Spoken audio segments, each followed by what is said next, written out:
성관이 사무총장님, 여론조사 결과 공포가 선거에 미치는 영향, 민심 동향에 미치는 영향이 심대히 크다는 것을 인정하시죠? 예, 잘 알고 있습니다. 결국은 이런 것들이 모여서 선거의 승패, 결과에 큰 영향을 미친다는 걸 알고 계시죠? 예, 그렇습니다. 그러면 이 여론조사를 행하는 업체, 여론조사 업체에 대한 기준, 이런 것들을 좀 강화해서 자정 기능을 좀 강화시켜야 되지 않겠습니까? 아, 예, 원님 의견에 동의합니다. 이게 말이죠. 대통령 탄핵 운운하는 헌정 질서를 파괴하겠다는 이런 여론조사를 여론조사 심의위원회에 등록도 안 하는 업체들이 해가지고 그거를 공포하고 대통령 탄핵시키자는 국민들이 이렇게 많다라고 얘기하는 이런 것에 대해서 이거는 이 등록업체도 아닌 업체가 이런 거 막 해가지고 이런 것들 방치해도 됩니까? 좀 말씀을 좀 드릴까요? 아니 보십시오. 내가 쭉 설명을 드릴게요. 예. 에? 이게 선관위가 여론조사 업체에 대한 견제 기능을 완전히 상실했어요. 업체의 자정 기능 이거를 무방비로 지금 방치하고 있는 겁니다. 지금. 응? 만에 하나 말이죠. 등록도 하지 않은 업체들이 일부 진영과 결탁해서 여론조사 결과를 무책임하게 공표했다. 이렇게 되는 거는요. 결국은 그들이 왜 진영과 결탁하겠습니까? 결국 선거를 이기기 위해서 그런 거 아니겠습니까? 그렇기 때문에 선거관리위원회에서는 여론조사 업체에 대해서 아주 강한 기준이 있어야 된다. 저는 이렇게 생각합니다. 제가 이 탄핵 찬반 여론조사를 했던 업체가 어떤 업체인지 한번 봤어요. 이 업체는요, 2017년도에 리서치 뷰라는 회사를 만들어서 영업을 하고 있습니다. 이 업체는 여론조사 심의위원회에 지금 등록이 되어 있습니다. 그런데 최근에 이 사장이 이 여론조사 심의위원회의 등록을 피하기 위해서 꼼수를 부립니다. 같은 분이 넥스트 위크 리서치라는 회사를 설립하게 됩니다. 이 내용 아십니까? 예, 알고 있습니다. 예? 등록을 안 하게 되면 어떻게 되죠? 여론조사 자료 일체를 제출 안 해도 되는 거죠. 우선 그 대전제가요. 선거에 관한 여론조사야만 아니 그러니까 정당 조사만 안 하면 등록 안 해도 되는 거 아닙니까? 예. 그게 무책임하다는 거죠. 대통령 탄핵이나 정치 현안 조사 이런 것들을 정당 조사만 안 해도 나는 모르겠다. 이렇게 되면 이런 거리 쌓여서 결국은 선거에 큰 영향을 미치는 겁니다. 이들이 진영과 결탁했다라고 하면 선거를 이기기 위해서 하는 거 아니겠습니까?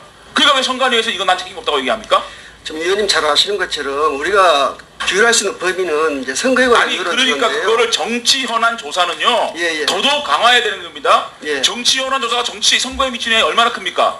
이거는 저희는 이걸 어떻게 하겠습니까? 이렇게 얘기한 자체가 예. 이거는 책임 방기하는 겁니다. 그래서 저희 그 선거에 관한 여론조사의 범위에 정치에 관한 여론조사 일부를 좀 포함해서 규제하자는 그런 법안도 지금 올라와 있습니다. 아니 그러니까 법안을 명백하게 더 강화하는 법을 발의하라고요. 쭉 여기 좀 할게요. 문제가 얼마나 심각한지, 예. 얼마나 지금 여론조사 업체에 대해서 방치하고 있는지. 그러니까 이 업체를 보니까 더 놀라운 거는요. 넘겨보세요. 이분이요.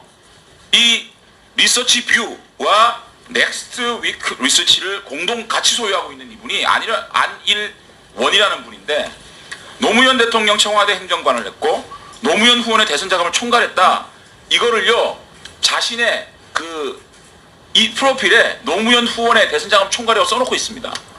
이런 분이 대통령 탄핵 운운하는 여론사를 해가지고 또 그것도 리서치 뷰가 아니라 다른 회사를 또 만들어가지고 여론조사 심의위원회에 등록도 안 해도 되는 이런 업체를 만들어가지고 이런 거 막 하는 겁니다. 그래가지고 이것뿐만 아닙니다. 뭐 비호감 조사, 별의 별, 희한한 정치 의도가 가득한 여론조사를 해가지고 하고 있는 거예요. 이게 지금. 이런 것들에 대해서 이런 사각지대가 있는데 선거관리위원회가 저희들이 어떻게 하겠습니까? 이렇게 얘기하는 건 안 되죠. 그래서 저희 이와 관련해서 법안이 지금 발의되어 있기 때문에 입법 과정에서 그거 더 내가 봤는데요. 더 강화해야 됩니다. 설명할게요. 얼마나 지금 그 법안도 부실한지. 그 다음에 당의 대표를 선출한 전당대회. 이것도 심의위원회에 등록 안 해도 돼요. 예. 이게 국회의원 선거도 중요하지만 전당대회 당대표 뽑는 선거가 얼마나 정치적으로 영향력이 중요한 선거입니까? 여기에 대해서도 자주 등장하는 넥스트 위크 있으십니다. 보십시오. 전당대회는요 당대표를 뽑는 룰은 당마다 달라요. 그렇습니다. 그런데 그 룰을 적용시키지 않고 마구잡이 여론조사 해가지고 누가 1등이다 누가 1등이다 밴드웨건 생기는 거 아니겠습니까? 이거 자체가 전당대회를 왜곡시킬 수 있는 거거든요. 이거는 선관위가 개입을 해야 됩니다. 그 다음에 얼마나 지금 선거관리위원회가 등록이 쉬운지요. 전화 면접 조사 시스템, 전화 자동응답 조사 시스템 이거 빌려도 돼요. 맞습니까? 예. 아니 여론사도 이거 빌려도 된대요. 굳이 그 임차 좀 자, 그렇게 예. 그러면 3명 이상 상근 직원만 고용하면 됩니다. 예, 지금 전체 회사가 몇 개입니까? 등록업체가 92개입니다. 그렇습니다. 직원 한 명의 회사가 몇 개인 줄 압니까? 54개예요. 예, 직원 한 명이 여론조사 이게 공신력이 있는 기관입니까? 그 다음에 매출 5천만이면 된다면 여론조사가 등록하는 기간이 굉장히 강화되어 있기 때문에 여론조사 업체가 몇 개인 줄 아십니까? 일본에는 20개입니다. 그러니까 김호중 같은 사람도 지금 여론조사 업체 하겠다는 거 아닙니까? 과태료를 받아도 여론조사 영업 그대로 할 수 있고 2년째 거의 폐업을 해도 여론조사 등록 그대로 받아주고 있고 전문인력이 없어도 괜찮고 이렇게 이런 여론조사 업체가 대한민국에 99개가 난립하고 있고 등록하지 않은 업체까지 포함하면요 여론조사 공해입니다. 공해. 이거를 선거관리위원회가 강하게 개입해가지고 이 여론을 왜곡하고 민심을 왜곡하는 거 이거 잡아내지 않으면요 이게 민심을 왜곡해서 결국은 선거 때 왜곡되는 거 아니겠습니까? 민심이? 이거 법안 강화해야 된다고 생각하는데 어떻게 생각하세요? 예.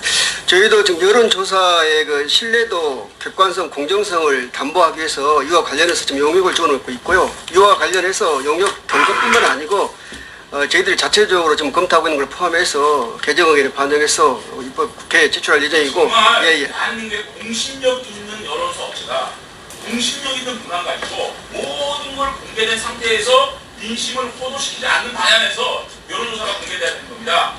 그거를 선거관리가 책임져야 되는 겁니다. 그래서 더 노력하겠습니다. 예. 이상입니다. 예.